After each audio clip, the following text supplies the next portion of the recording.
महाराष्ट्राचे लोकनेते स्वर्गीय गोपनाथजी मुंडे यांच्या पुण्यतिथीच्या निमित्तानं आज भारतीय जनता पार्टीचे सर्व पदाधिकारी त्यांना अभिवादन करण्यासाठी स्वर्गीय गोपीनाथ मुंडे चौकामध्ये आज सकाळपासून गर्दी करून जमा झालेले आहे। निश्चितच त्यांना आम्ही आता ह्या ठिकाणी अभिवादन केलं, परंतु 3 जून 2014 हा इतिहासातील काळा दिवस म्हणलं तर वावगं ठरणार नाही।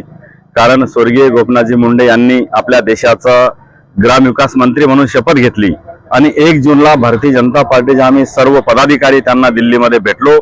त्यांच्या चेहऱ्यावर गेल्याच्या नंतर आम्ही त्यांना बुके दिला आणि त्यांनी सांगितलं की मी परवा परळीला जाणार आहे आणि परळीला जाऊन आल्याच्या नंतर मी जालना जिल्ह्याचा दौरा करणार आहे।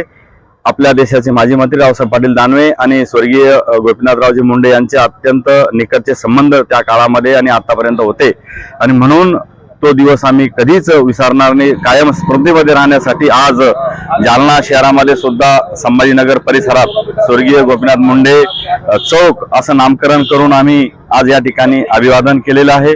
गोपीनाथ मुंडे हे तळागाळातले नेते होते आणि अत्यंत ग्राउंड लेवलला जाऊन त्यांनी भारतीय जनता पार्टी उभी केलेली आहे। निश्चितच आज गोपीनाथरावजी मुंडे जर असते तर कदाचित पुन्हा वेगळा महाराष्ट्र आपल्याला या ठिकाणी दिसला असता।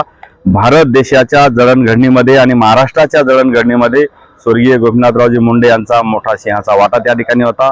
भारतीय जनता पार्टीला चांगले दिवस आणण्यासाठी आणि भारतीय जनता पार्टीचा विस्तार करण्यासाठी स्वर्गीय गोपीनाथ मुंडे यांनी कधी काळी बसने देखील प्रवास करून भारतीय जनता पार्टीचं संघटन ग्रामीण भागामध्ये मोठ्या प्रमाणामध्ये वाढवलं।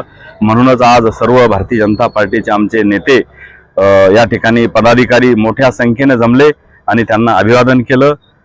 अमर रहे अमर रहे मुंडे साहेब, अमर रहे, अमर रहे अमर रहे मुंडे साहेब, अमर रहे।